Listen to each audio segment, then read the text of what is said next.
आज के वीडियो में दर्शकों के सवाल का जवाब दूंगा। यदि आपकी भी कोई कानूनी समस्या है तो आप भी हमारे किसी भी वीडियो पर कमेंट कर सकते हैं और हो सकता है कि आपकी कमेंट का जवाब अगले वीडियो में आपको अतिशीघ्र मिल जाए। तो आइए वीडियो को शुरू कर लेते हैं।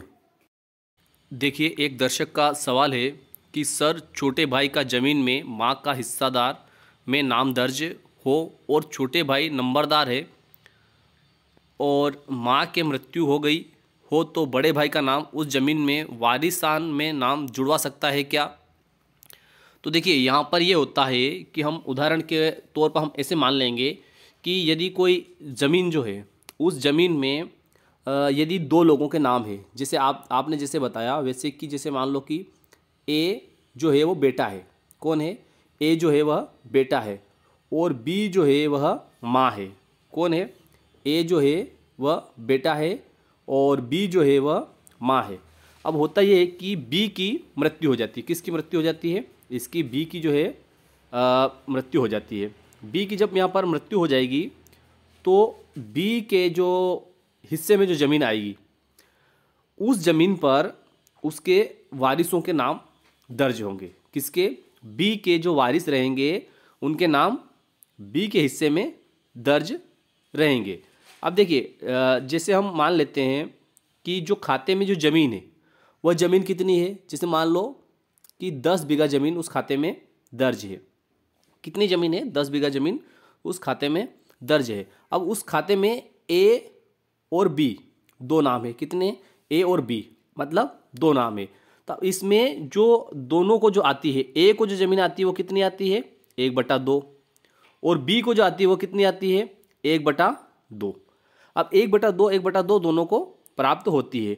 तो अब यहाँ पर जो ए को जो भूमि मिली है वो कितनी है? 5 बीघा है। कितनी है? 5 बीघा। और बी को जो मिली है वह भी कितनी है? 5 बीघा है।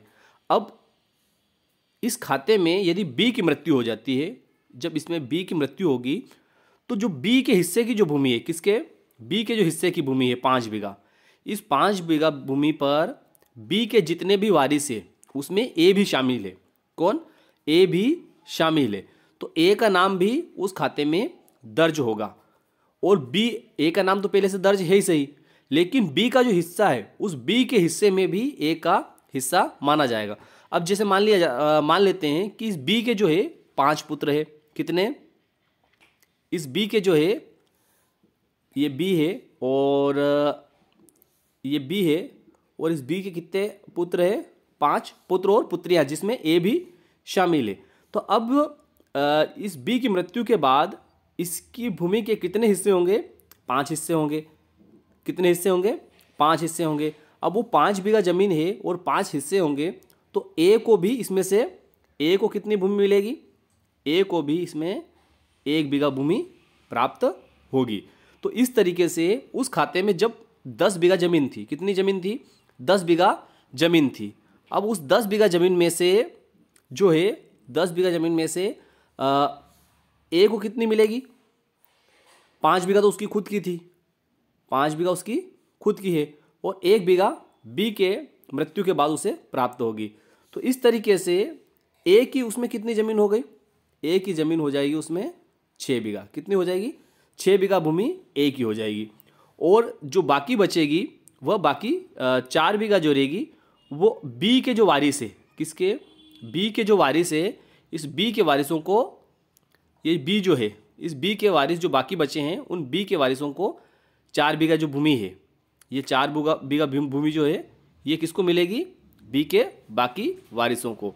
तो इस प्रकार देखिए, आपका जो सवाल जो था उसका जवाब मेरे हिसाब से आपको प्राप्त हो गया होगा कि माँ की मृत्यु के बाद में माँ के हिस्से की भूमि जो है वो सभी वारिसों को प्राप्त होगी और जो एक और खातेदार उसमें है, जो बेटा है, उस बेटे के हिस्से की भूमि उसी की रहेगी और माँ के हिस्से में से भी उसे उसी प्रकार से प्राप्त होगी जैसे कि उसे वारिस के रूप में प्राप्त होती है।